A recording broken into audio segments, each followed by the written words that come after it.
everything ourselves. We self-styled ourselves, we made our own photo shoots, we did absolutely everything. You know, and we got to the point where we were like, this is not happening the way we want it to happen, but we very much still believed in ourselves, and we knew that if we had the right push, we would be able to make it. And that came through the X Factor. We put 100% into the group. That's what it was about. The group came first. The reason why we decided that, you know, this is the time for us to go our separate ways was because we'd completed our record deal, you know, which is pretty much unheard of at the time. I just got to the stage where I was like, I have this valuable piece of land. What can I do with it? Fame and things like that, they don't last forever. Food lasts forever. We always need food. I want to have something that's very ethical, you know, extremely high welfare standards, and as I say, is contributing positively to the food chain. The biggest thing is probably the disconnect that we have with our food at the moment. If we can challenge some of the ways that we view food and some of the things that we have come to understand as a society, I think we'll go a long way to changing the way food is viewed and the way that food is produced and the way that food is consumed within our society.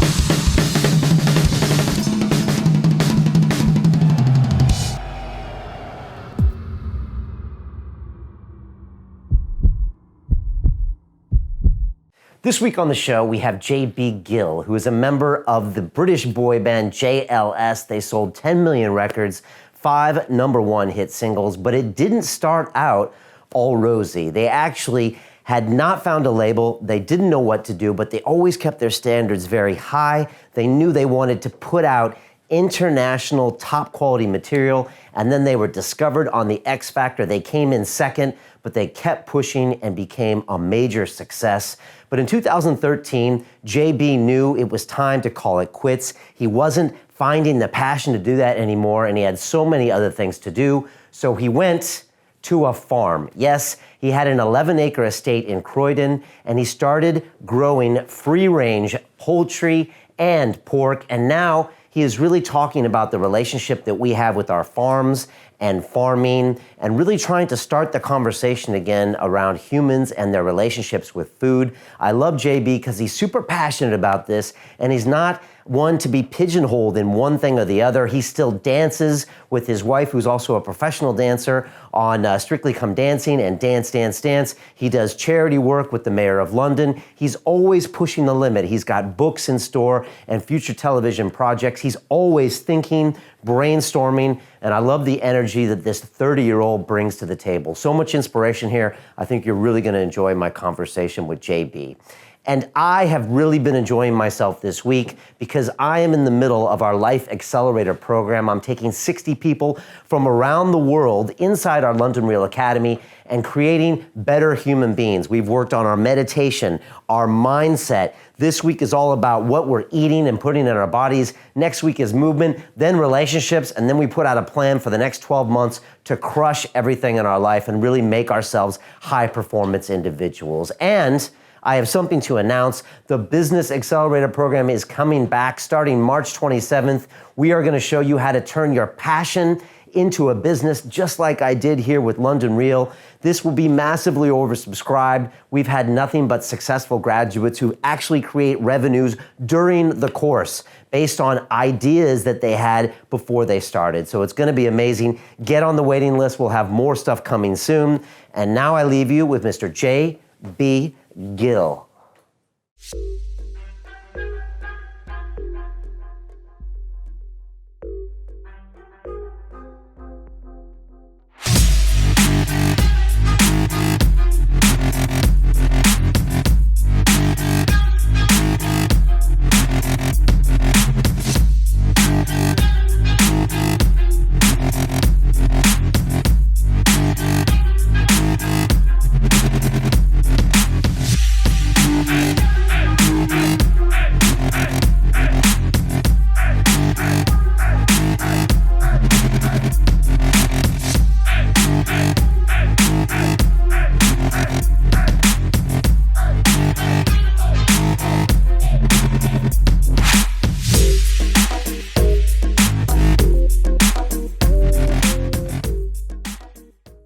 This is London Real. I am Brian Rose. My guest today is J.B. Gill, the former member of JLS, one of the UK's biggest boy bands, who sold over 10 million records with 5 #1 singles.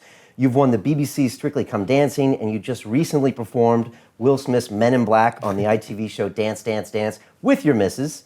You now live in the countryside where your 11-acre farm produces award-winning turkeys and free-range pork, and you're a regular face on BBC's Country Life, and you're lead presenter on the BAFTA-nominated TV show Down on the Farm. JB, welcome to London Real. Thank you so much. You know, the last 10 minutes we've been chatting, we've been talking about free-range turkeys, boy bands that toured the world. You know, you're dancing with your wife, and today you were at the mayor's office, you know, doing serious charity work in London. Yeah. I mean, you're like the Renaissance guy, and you're 30.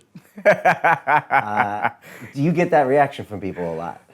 So, yeah, sometimes I think people are astonished. You know, even today, as you said, I was doing an event for the Mayor's Fund for London, and I'm the first ambassador for the Mayor's Fund actually, and obviously it's linked to the mayoral office, as you said, and their real aim is to mobilise the society in London. It's as simple as that, and obviously working with children primarily through all ages of school life to effectively give them the experiences and equip them to get onto the career ladder as they leave school.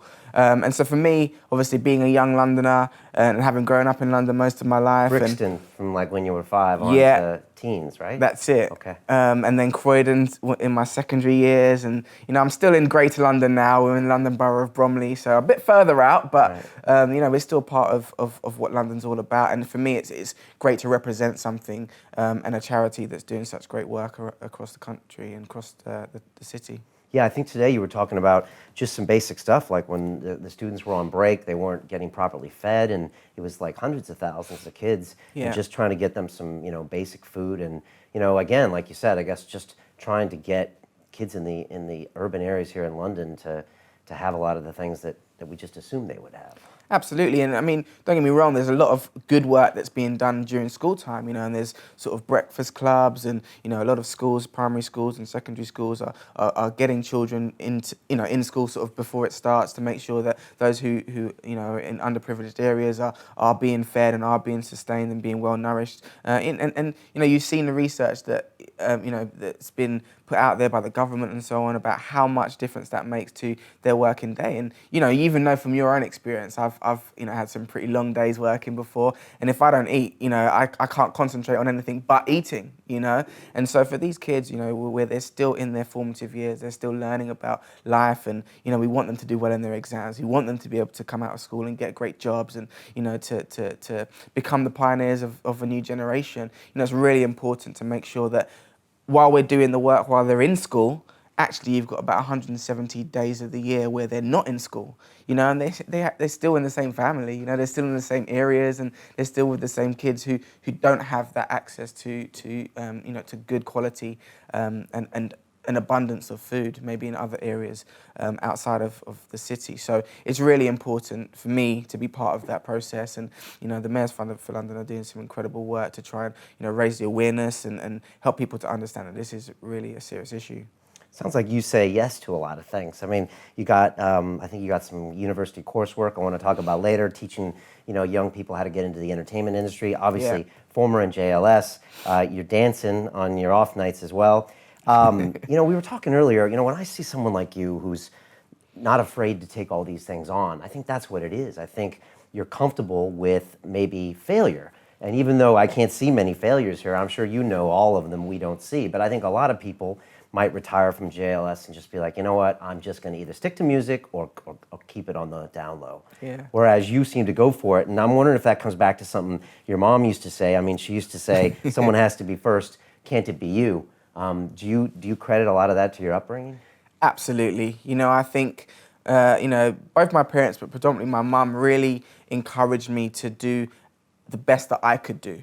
She had high expectations for me, and obviously, as most mothers do, no matter who the child is, they believe in their children, and they want them to, if they can see that they're, got good sporting prowess, they want them to go on and make it professionally. Or, if they can see they're really intelligent, they want them to come back with, straight A's or whatever. And my mum always encouraged me. I remember, where that sort of quote came from. I was learning being tutored when I was probably about 8 or 9. And one of the gentlemen who was tutoring me, he really did help me. But I think I was quite far behind in terms of the aspiration that my mum had for me, which was to attend a private school, secondary private school. Okay. And he just said, let's be realistic about this. He's doing well, but he's not at the level that he'd need to be in order to go to, to get a scholarship at one of these schools. And, really and truly at that time, we needed a scholarship. Otherwise, I wouldn't have been able to go. We didn't have the income at that time to be able to attend one of those schools. And my mum obviously believed in me, believed in my ability. And she said, I expect you to do it, not because you have to do it, but because you're capable of doing it.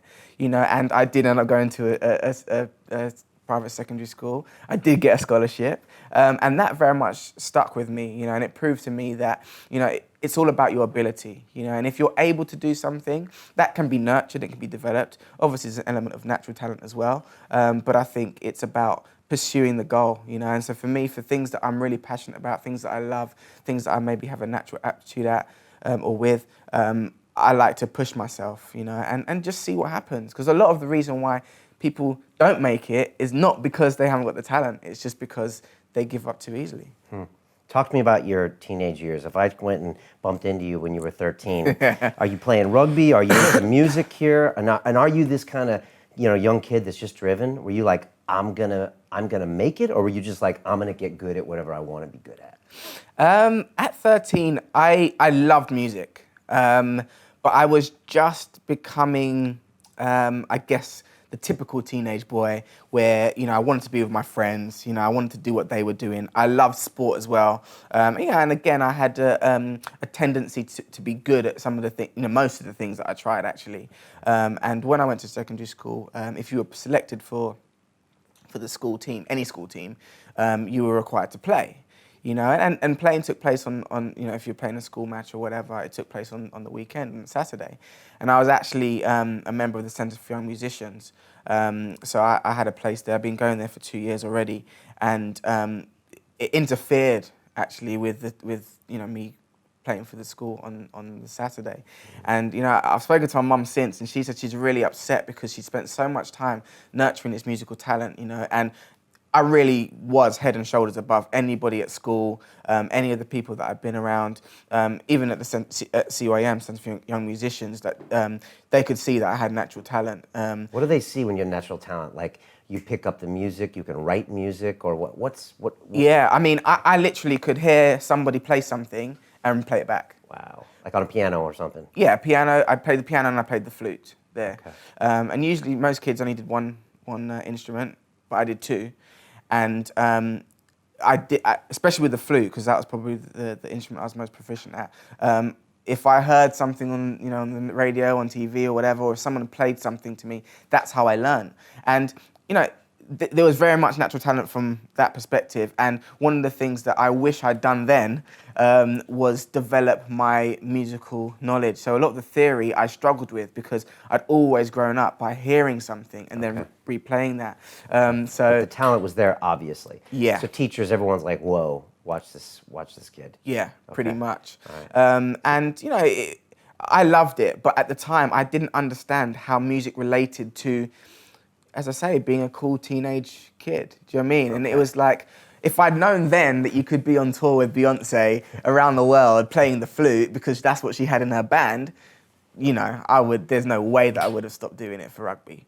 But, I think it was just a case of I had to go through that process to learn the value of what it meant to me as a person, and to obviously to understand how important it was to stick at something and to learn in its entirety, and it's just part of my journey. But, I definitely love music, and that's kind of how I got back into it after I left school. So you stopped it, played rugby, because that was kind of the cooler thing to do, the thing that felt right, but then you went back to it. Yeah, and I mean, even with rugby, I did very well. I played for the Surrey on the regional side, and I played at London Irish Academy. So they're like a Premiership club, and I played till I was about 18 or 19. I was involved in like Surrey under-21s and. So two completely different disciplines, also one's physical, one's, very mental and maybe more about a feel. Yeah. I mean, just comes to my mind, why do you think you were good at both? Do Do you have a way of looking at things? Do you have a way of breaking things down? Do you demand a lot of yourself? Yeah, I mean, I definitely demand a lot of myself. And as I say, I've always been encouraged to, and I've always wanted to be the best that I can be, And when I compare that to how other people do things, I believe in myself, I believe that I can do certain things, yeah, I suppose I've always, as I say, been encouraged to do things. And I've always understood my strengths and my weaknesses, been able to understand my strengths and my weaknesses. And things that I'm strong at, I want to take on the world pretty much. And things that I'm not so good at, I'm happy to develop, but I'm not so, I don't feel like I need to be the best at everything in the world. Okay. But the things that I'm good at, I want to be the best at, in the world, if I can, Okay. So play to your strengths. Absolutely. That's one of your tips. Okay. Absolutely. We're going to get some pro tips from you today. There's a lot of people watching, they like to up their performance in lots of ways. So when we have people like you in here, it's like I always want to find out why. Just quick question. Your first 5 years you spent in Antigua, right? Yes. Then you're in Brixton for the next, 7 or 8 or something, yeah, and then you move on. What's that like? Living in Brixton back then, because Brixton's changed so much now, right? Yeah, it has. And also not, being in the UK those first 5 years, you might have felt like a bit of a foreigner. I feel like a foreigner in London too, it's all right. But tell me what that was like growing up, what do you remember? And then when you go back now, it must seem kind of strange. Absolutely, it was, I loved growing up there, I'm not gonna lie. Stuff happening, right? Yeah, and it was amazing. I remember one of my fondest memories on the weekend or whatever, we used to always cook on a Saturday in my family, and we'd go down to Brixton Market, which still exists, but isn't what it used to be. We'd go pick up different foodstuffs and go back home and pretty much cook for the week and things like that. Excuse me, and I loved that, and obviously now I've developed that passion for cooking, and that's very much incorporated in what I do now. But for me, that was probably real key bonding time as a family that I appreciate in hindsight, and it was incredible. I remember playing with my brother. I've just got the one brother, and we used to sort of ride around the area on our bikes and things like that, and make friends. And I never really got into too much trouble. I think we were just typical. Young kids, out on our bikes, having fun, and Brixton's historically always had a bad rep for not being that safe. But I've always felt, when I was living there, I always felt safe. It's somewhere that I love to go, and especially, as I say, with my family. And maybe I was just that age, a bit too young to maybe experience it as a sort of teen or an adult. But now again, I think Brixton's changed a lot. And I think, to an extent, it's a bit of a shame that it's lost some of its character. But I think Brixton's still a hub, and people embrace it and appreciate it for what it is and what it has been. And it's good to see it come on a little bit, and yeah, become a bit more modern, as it were. Yeah, it's kind of fascinating to go there now and see how it's changed. And I think you mean as far as, rough neighborhoods get that because those are the people that don't live there that come in. Yeah. And I think Brixton's always so accessible from central London. Maybe that's why it got that rap. So, look, I want to hear about the turkeys, and I want to hear about the free-range pork. I actually come from a background where my grandfather raised cattle, and my other grandfather grew potatoes and barley. So I know a little bit about this. I want to talk about it. But before that, we got to get to the JLS adventure. Yeah. I had Kimberly Wyatt on here talking about the Pussycat Dolls a few months ago. I know you're friends. Yes. But it's always fascinating to me to get a perspective, especially now that you're a few years out, of what kind of happened. And I was just wondering if you could walk me through, you got back into music, and obviously all these things happened, but as you recollect it now, how did that all evolve? It was, to be honest, when I look at it, I just think, I don't even know how that happened. I mean, I made the conscious decision to go to university in London. I didn't particularly want to go to university. I by that point, by sort of 18, 19, I knew that I wanted to have a career in music. I always thought it would be as a songwriter or, going back to my CYM days and in terms of music production and that element, that side of music, rather than as a singer. I mean, I did sing, I've been in choir sort of all all my life, pretty much. School choirs and the church choirs, and even at CYM they had a couple of choirs I was involved in. But I never sang, as as an individual instrument. Number one, and number two, I never had an aspiration to be a solo artist or anything like that. And I think that element of it did happen by accident almost. And someone that I was doing some vocal coaching and vocal training and some songwriting with got in touch with, or I think met Arisha, who was the founding member of JLS, and he said to her, "I'm putting this group together. Do you know anyone who might be interested?" And obviously she's working with me. She knew we were about the same age, and said, "I met this guy. He seems really, really, charismatic, and he's really serious about what he's doing. Would you be interested? If you are, here's his number. Get in touch." So I thought about it, and I was like, I'm not sure. I mean, I know I want to be involved in music, but I don't know if I want to be in a group. And to be honest, I grew up as a Christian, so I didn't particularly want to be in a group where guys are just going out and trying to get girls as part of the group. Obviously that comes as part of it, but I didn't want that to be the focus. I wanted people to be serious about their music, So I was like, okay, well, I'll go and see this guy, see what he's about. And I did, and I liked him, and he was very serious. And he said, the other two guys are on holiday at the moment, but I'd love you to meet them. And, I like you, but we have to make a group decision, and, we'll see if they like you. So about 2-3 weeks later, I went back to see him, and obviously Aston and Marvin as well. And I sang for them. I sang a couple of songs that I'd written, because I was very much about that at the time. And, they loved it, and that's kind of how it all began. And I very much brought that ethos that I'd grown up with. I mentioned about, if we can do it, if someone has to be first, why can't it be you? I brought that ethos to the group because I said to the guys, as far as I'm concerned, in terms of our talent, we do need to grow and develop, and you're always growing and developing. But I said to them, we're capable of having international quality, international standard management, and achieving, a lot of the things that you see on TV nowadays. And I said, for us, we should hold out for that. We should, whether we make it, traditionally in terms of a label picking us up and then developing something, or, obviously at that time he had shows like Pop Idol and, X Factor and things like that. I said, we have to stand up for what we think that we're worth, and I think we're capable of that. And that's what we did. We worked hard. We did best unsigned act competitions, and we managed to win some of those, like Critics' Choice, and we didn't win Critics' Choice, but some of those sort of underground awards that the Brits and Mobos and so on do. We launched ourselves into that. We won a UMA Urban Music Award sort of about a year into being together. And we tried to gig and do as much as we possibly could, and we did everything ourselves. We self-styled ourselves. We made our own photo shoots. We did absolutely everything.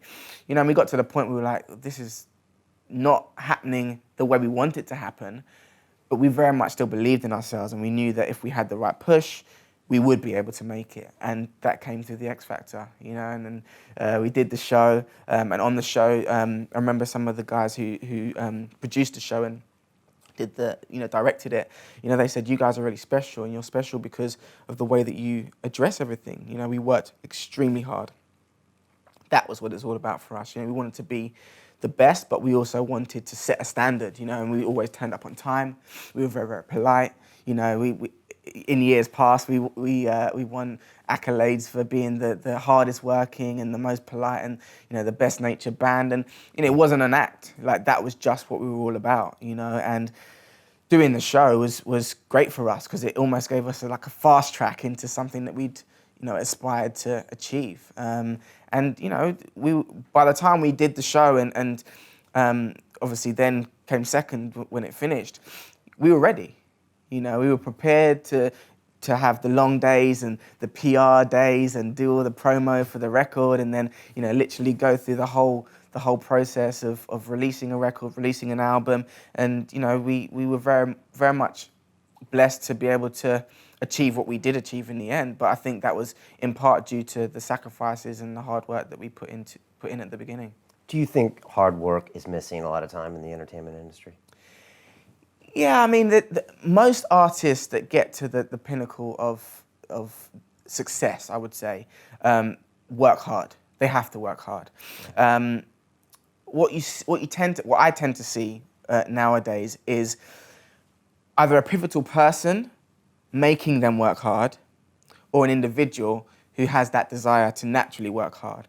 And I think those individuals who have the natural desire to want to work hard will do it in every aspect of their life. The individuals who have a pivotal person making them work hard, that's when sometimes it falls apart at a later stage. And that's like a manager or one person in the band pulling everybody forward. Yeah. Okay, and that breaks down over time. That's it. Maybe it stays together for a year or two while the fame is going on, but then after that subsides and the novelty subsides, people start going, eh. That's it. Okay. And so how old are you when you meet these guys the first time? So I was 20, I was 20 actually. Okay. When I and met you were serious at the time? Yeah. Okay. I mean, my 21st birthday. I don't meet a lot of 20-year-olds that are serious. I know. I mean, I don't know. I knew what I wanted. And I think nowadays, as you say, a lot of 20-year-olds don't necessarily know what they want. But I knew that, I made the promise to myself that I wanted to be full-time in music by the time I left university. And I said, basically, I'm going to have to leave university in order to pursue a career in music, or about 6 months after I finished, I wanted to have a full-time music career. And that pretty much happened. I mean, I studied for a degree in theology at King's College University, King's College London, and I did 2 years. And then in my third year, that's when we sort of started the X Factor process. And I had to defer the year because I just couldn't keep up with, the assignments and things. And I mean, in hindsight, I was a little bit disappointed because I'd have loved to have completed my degree, and it's something that I know I was definitely capable of doing. But I had to give 100% to this dream that I've been following. And again, I knew I was capable of achieving something in that as well. And obviously the rest, as I say, is history. So the gamble, as it were, did pay off. But it was a calculated risk. I knew what I was doing. My parents supported me. The university, to an extent, supported me as well. And obviously it paid off. And you had high standards from the beginning, meaning we want to act and look and perform like a world-class band. No cutting corners with what we're doing, and not signing any dodgy record contracts early on. Wait for something big. Absolutely, and we were close to doing that. There were a couple of managers who approached us, especially after we did the Best Unsigned Act with the UMAs, who wanted to work with us and wanted to manage us. And, we were pretty savvy. We did do a couple of bits with some of those guys, but we didn't sign anything, and we knew that we had something of value that we didn't want to give away. And it's important for us to hold on to that. We had a lot of integrity with what we were doing, and we were able to suss out. One of the beauties for me, one of the best things about working as part of a team is that you've got with us, you had 3 other heads that could think and you could reason and you could discuss an opportunity.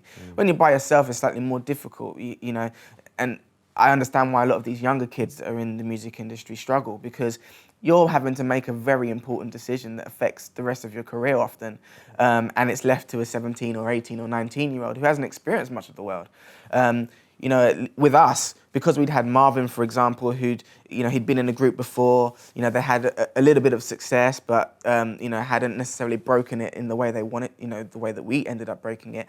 But he had that experience to draw on. And so something that I might be unsure of, we could always run past him. And then something that maybe especially from the literary point of view and looking at contracts and things like that, people trying to pull the wool over your eyes, I was no expert and I'd not studied law or anything, but having been in sort of that university environment, those things didn't daunt me.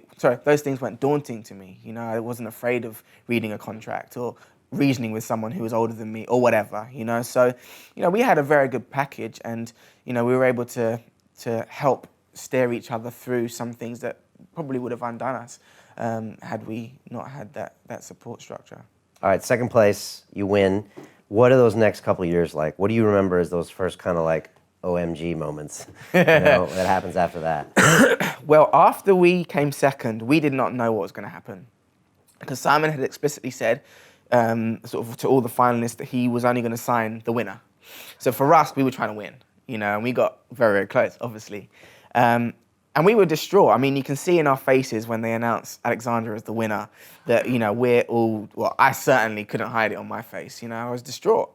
Not because we hadn't done well. We had obviously done very, very well. And Alexandra was a deserving winner. She's a great friend of ours now. She's an incredible artist. She'd been trying for just as long as we had. So fair play to her. She did very, very well. How long had you been trying then at that point? Yeah, about a year and a half. Okay. So she's probably been trying longer than we had. But we didn't know what was going to happen. We didn't know if we were going to get signed. We didn't know if we were going to have a manager. And the manager who sort of, I guess, looked after all of the contestants while they were part of the show, he came up to us and he just said, I love you guys. I think I'd love to represent you. I could definitely get you a record deal. And, we should take some time to sort of rest and take a bit of time, because obviously it's just before Christmas. Spend some time with your families and then we'll get back. And we were very much in the frame of mind that, okay, yeah, we'll take a few days off, but we want to work. We're here to work. And we sat down with our live agent, again, who is sort of part of the whole show and would have been with us indefinitely until the end of, they do the tour after the live shows, would have been with us and representing us till after the live shows. And we said to them, we know that we're going to have the live show and various different gigs after this show. So as far as we're concerned, and we said this to him, plain as day, we're still good friends with him now. We said to him, as far as we're concerned, you need to get us 3 gigs per night, every night, until that point. And he literally was like blown away. And we were just like, no, because as far as we're concerned, we have an opportunity here. We don't know whether we're going to get signed, whether it's going to last forever, or invariably not, Yeah. And we were like, we need to get in front of the people who voted for us and who've put us through this whole process. And we know that if we're able to do that, we have a much bigger chance. And that's exactly what we did. We literally did not stop for those first 3 months. In London or all around? All around the country, all around the UK. You couldn't have played 3 gigs a night every night. Promise you. Serious? 10 o'clock, 12 o'clock, 2 o'clock, every night. Small clubs, some of the Oceanas and the whatever else, the bigger clubs that, the students go to or whatever, every single night. Wow. For the best part of about 8 weeks. Okay. And we, for us, as I say, it was about us putting into practice what we'd already done as part of the show, and just making the most of that opportunity. And sort of about halfway through that process, I think it was in the January or the February, and we sat down with our manager, and he gave us incredible news in that, well, he the way he broke it to us, he said, "I've got really bad news, guys. Psycho don't want to sign you." So we were literally just like, he did not come all this way just to tell us we're not going to get signed. And then he said, but I do have some great news. At the time, Epic wanted to sign us. And that was under Nick Raphael, Joe Charrington. I And know Nick Raphael. Yeah. He's been on the show like 3 years ago. There you go. Okay, Nick Raff is, Did he sign Jay-Z back in the day? Yeah, you have a story about that? yeah. Okay, I mean, he's got cool. some incredible stories. Yeah, he does. He but, lives near me in Hampstead as well. Yeah, that's it. And he loved us, and to be honest, we have to give a little bit of credit to Louis as well. He definitely said after the show, because he was our mentor on the show, he said, you guys would do great if you were working with Nick Raphael. So when we heard that name come up, we were like, this is incredible. We met him, met Joe, met the team, and he pretty much went straight to work looking for a first single for us. And we had a couple of options, and we did the X Factor tour, obviously, and off the back of that, he suggested that we go on tour with Lamar, who was also another artist that was managed by our management, and he said it'd be good for us. It's a good experience, and it'd help us sort of work out what we were about and develop our sound and to perform together and so on. And that kind of put us in good stead. And after having done all of those sort of club gigs and bits and pieces, when we heard our first single, which is Beat Again, I was on the fence, if I'm honest, in terms of the sound. But Nick was adamant. We were working with Steve Mack, who's just legendary in the industry as a producer. Excuse me. And he's legendary in the industry. Working with Wayne Hector, who also is legendary in the industry. For them to be able to want to work with us was just incredible. And we knew we had real potential. We were the first act that was going to be releasing. We were scheduled to release, I think, in June or July of 2008. That was after, no, to 2009, and that was going to be before Alexandria was releasing, because she was doing it as part of the X Factor show. And we didn't know if we were going to get an opportunity to perform on there again or what. So, you know, when we went through that whole process, we really were putting a lot of faith in that one song. And, you know, Nick 100% believed in the project. He believed in us. And for me, I think the reason why BTN did so well and why, you know, we had 2 weeks at #1 and we went straight in at #1 was because of all the work that we'd done, literally getting around the country and playing in front of these people. Right. You know, as soon as they heard the record, which they didn't even know was us, because obviously it's the first thing we've released, they just loved it. And as soon as they heard that it was us, you know, they were, you know, it was definitely something that, for me, you know, kind of blew my mind and was just the start of an incredible about 18 months where we then went on to win Best British Breakthrough and obviously to go on and win Best Single for Beat Again. Right. So the moral of the story is gigging, you got to get back to the basics of gigging and get in front of people. The bottom line is, when it comes to, for me, when it comes to this industry, and with most industries, it's all about people, you know? It's not faceless. You're selling to people. Even now with the farm, you know, I'm interacting with people. You know, I want people to buy into what my ethos, you know, the things that I'm passionate about. And once you actually bridge that gap, you know, we're losing it as a society, really. We communicate less and less and less. It's all on screen, or it's all sort of behind something. Yeah. You know, it's important to still maintain those levels of communication and those channels of communication, because that's what it's all about, you know. And we're shaking hands with people, hugging people, meeting people, you know, having time with people. And, you know, you've seen how, especially the music industry and with celebrity as a whole over the last sort of 6 to 10 years, really, it changed from what was originally, you know, the sort of Michael Jackson era, where it was all about being distant, you know, and creating that mystery, which was commendable. It's incredible, you know. I wanted to know, oh, well, what's it really like when they do this, and what's it really like when they do that, and how they do da-da-da, and how they write their songs, you know. When we were doing it with JLS, it was all about how accessible it can be. So inviting people to see that process. And nowadays, you know, with all the reality TV we do, people want to see exactly what you do. That's what's famous. They want to see, you know, how you are when you're angry, how you are when you're happy, how you are when you wake up. How, you know, they want to see it all. And so we were just in that transitional phase, you know, from the mystery into reality, you know. And for us, it was about, as I say, that face time, that interaction time with our fans and people who've been supporting us on what is essentially a reality TV show. Wow, that's fascinating. It's a really good observation. So, all right, #1 hit single. What are those next few years like? Are they a blur? Do you remember? Do you remember it all? What were some of the highs and lows of those next 3 or 4 years? Yeah, man. You know, those next few years were definitely a blur. You know, it was crazy. Like, we literally went through. For me, one of the biggest lows, and it's still something that I'm very aware of when I'm working with the farm and with my family and stuff, is not having that time with family, you know. And that was what it was all.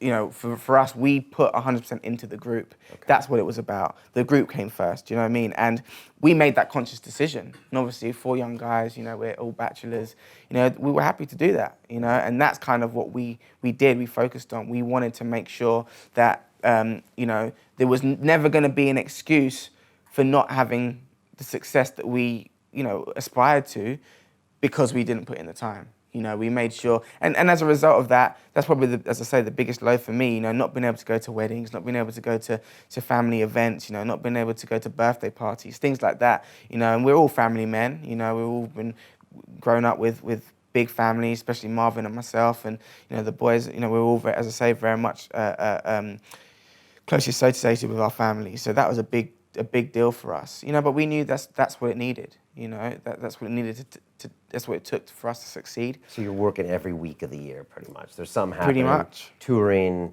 recording. You just gave yourself over to the success of the band for 4 years. Yeah. I mean, there were times when we literally did not have a break for about 3 months. You know, every single day we were doing something for about 3 months. And, you know, that's probably one of the reasons why we got the title of hardest working band in the industry, you know, and... you know who has that title before, right? It was James Brown in America, right? There you go. Hardest working man in showbiz, and there's stories legendary about him, well, first of all, working really hard. He had his whole crew, no drinking, no partying during the circuit. He's known for rehearsal, and now putting on some of the greatest shows that ever were. Yeah.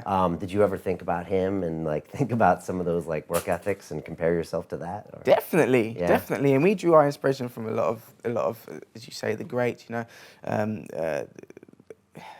Stevie Wonder and people like that. Michael Jackson, obviously.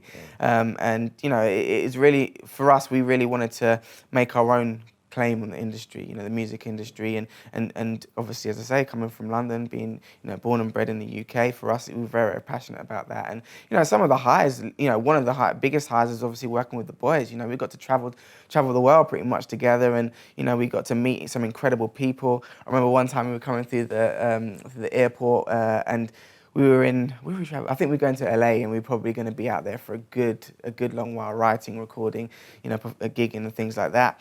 And we had this little argument. Arishe brought it up, and I think Marvin likes to ask him these big musical questions, because Arishe's grown up with music in his blood pretty much, and he's very passionate about some of the old school ways of music, and we incorporated that into how we worked, and we were asking, who do you think is better in terms of commercial aspect of out of Stevie Wonder and Brian McKnight? And we all pretty much, agreed that it was Stevie Wonder. We were winding up Arisha, and a couple of us said, Brian McKnight's done this, and vocally he's that, and da-da-da-da, but obviously Stevie's legendary, and he's this, and he's that, and so we had this, obviously very friendly argument. And, we went into the business class lounge, and which obviously was, again, a great privilege, something that we loved, and who should walk past us but Stevie Wonder? And literally, Arisha went, "Hey, that's Stevie," as if he knew him, And we did. We stopped him and we said hello, and we have a photo with him. And then, we were kind of talking to him about what we do, and we're part of a group, and we're this and that. And he was incredible. He's very, very friendly and very open, and he could see that we were working hard, and he'd heard a little bit about what we were doing, and he's very much clued up about the industry and what was going on, even in the UK. And we didn't expect him to know who we were or anything like that.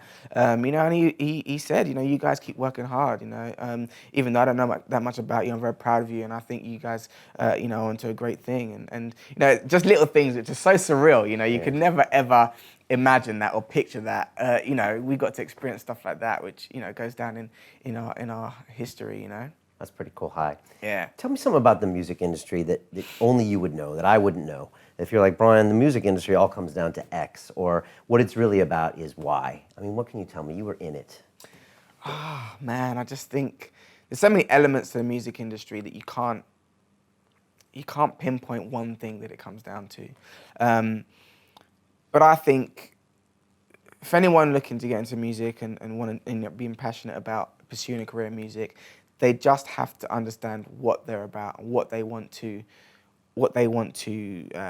portray, really, how they want to portray themselves. And I think you're starting to see that more now. You're seeing things which are less sort of fabricated and formulated, and you're seeing people who are more open about what they want to do, more singer-songwriters, more people who are natural musicians, things like that.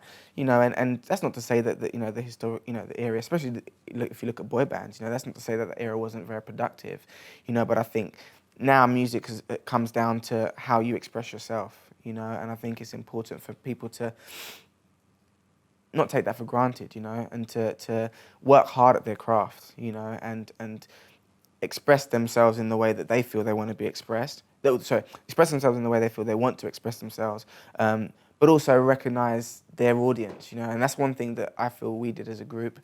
We knew that, our audience was a young person's market, We weren't ever going to be sort of that cool R&B / hip hop style that we grew up with, but we still made music that we loved, we still wrote. We wanted to make sure that we were in all the sessions that, for the music that was produced for us.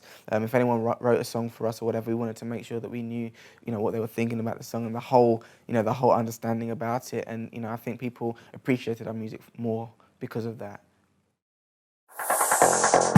Continue watching this fascinating conversation for free by clicking on the link below to visit our website, and I'll see you on the inside.